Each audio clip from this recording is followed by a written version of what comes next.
طرح کی تو پتنگ بازی اکیلے کرے کوئی بسنت منا کرے حرام ہے. بسنت تو ویسے ہی غلط ہے جی.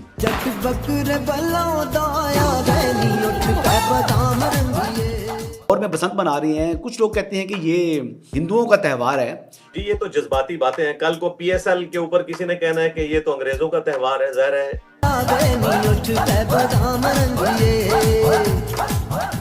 پتنگ بازی یا کائٹ فلائنگ جو ہے یہ کوئی مذہبی تہوار نہیں ہے، جس طرح بعض مولویوں نے اسے خام خواہ اسے توہین مذہب کے ساتھ جوڑ کر تو رزلٹ نکالنے کی کوشش کرتے ہیں. وہ آپ کو پتہ ہے کہ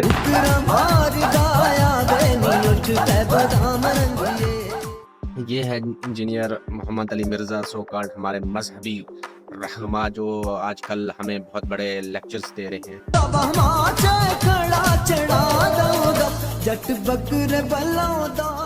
انجینئر محمد علی مرزا کا آج کے دن ایک بیان آیا ہے جس میں انہوں نے کہا ہے کہ جہلم کے لیے بھی 2-3 دن مخصوص کیے جائیں جس میں میں انڈور ایکٹیویٹی کے طور پر یہ بسنت منا سکوں اپنے بچوں کے ساتھ. اس کے بعد پھر انہوں نے کہا ہے مطلب 6 فروری کو کہا ہے کہ یہ جذباتی باتیں ہیں جناب. بسنت کا تعلق کسی مذہب کے ساتھ نہیں ہے، یہ کسی مذہب کا گیم نہیں ہے، یہ صرف ایک دوسری گیمز کی طرح ایک گیمز ہے اور اس کو مذہب کے ساتھ جوڑنا ایک زیادتی ہے اور یہ انڈور گیم کے لیے میری پسندیدہ گیم ہے جناب. اور اس کے بعد ابھی جو میں نے آپ کو 6 فروری کا بھی بیان بتا دیا اور آج کا بیان بھی بتا دیا، کیونکہ جس میں وہ کہہ رہے ہیں کہ 9 فروری کو وہ کہہ رہے ہیں کہ جہلم کے لیے بھی 2-3 دن مخصوص کیے جائیں تاکہ ہم اپنے بچوں کے ساتھ یہ منا سکیں. اور اس سے پہلے ایک جناب عمران خان کے دور میں اس سے پوچھا گیا تھا کہ حکومت بسنت منانا چاہتی ہے تو آپ کا اس کے بارے میں کیا ٹیک ہے. تو تب انہوں نے کہا تھا کہ بسنت والا معاملہ تو ویسے ہی ایک غلط معاملہ ہے، یہ انڈیا اور پاکستان کے لیے ایک ویلنٹائن ڈے کے طور پر اس کو سیلیبریٹ لوگ کرنا چاہ رہے ہیں کیونکہ یہ عورتوں اور مردوں کا اختلاط ہے.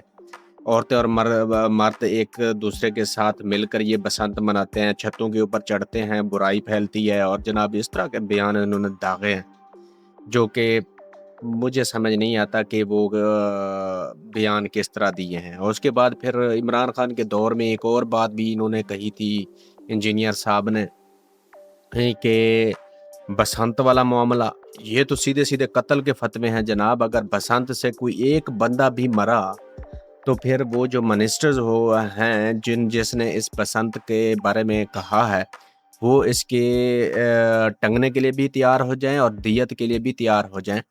اور بسنت کے حوالے سے پھر انہوں نے یہ بھی کہا ہے کہ اگر یہ جو شتونگڑا کسی کے دماغ میں آیا ہے یہ اتنا معاملہ سیدھا ہے نہیں جتنا یہ اس کو کرنا چاہ رہے ہیں. یہ کہہ رہے ہیں کہ جناب اس سے اکنامک ایکٹیویٹیز جنریٹ ہوں گی. کیا آپ نے اکنامک ایکٹیویٹیز اس طرح جنریٹ کرنی ہے لوگوں کو مطلب کہ آپ حرام کے طریقے سے ایک اکنامک ایکٹیویٹی جنریٹ کریں؟ وہ انہوں نے مثال دی ہے کہ اگر آپ کسی غیر کے ملک میں ہیروئن یا چرس کا کاروبار ایکسپورٹ کرتے ہو، لوگوں کو نشے کے عادی بناتے ہو، آپ کہو گے اس سے اکنامک ایکٹیویٹی جنریٹ ہوں گی.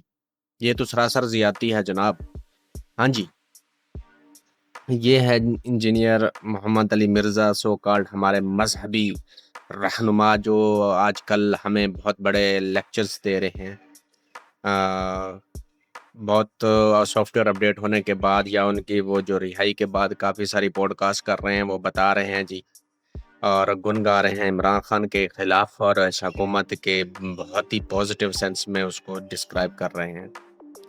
تو میں کبھی کبھار یہ سوچتا ہوں کہ یہ جو مولوی حضرات ہیں، یہ جو مولانا طبقہ ہے، انہوں نے اسلام سے کیا پتہ نہیں دشمنی پا لی، اپنے مقصد کے لیے استعمال کرتے ہیں. ہر بندہ جو بھی مولوی ہوگا وہ اپنے مقصد کے لیے اپنا دین استعمال کرے گا. چاند ایک لوگ ہیں، بہت اچھے لوگ ہیں جو بہت اچھی طرح لے کے چلتے ہیں اس کو، لیکن موسٹ آف دی کیسز بہت غلط ہو رہا ہے.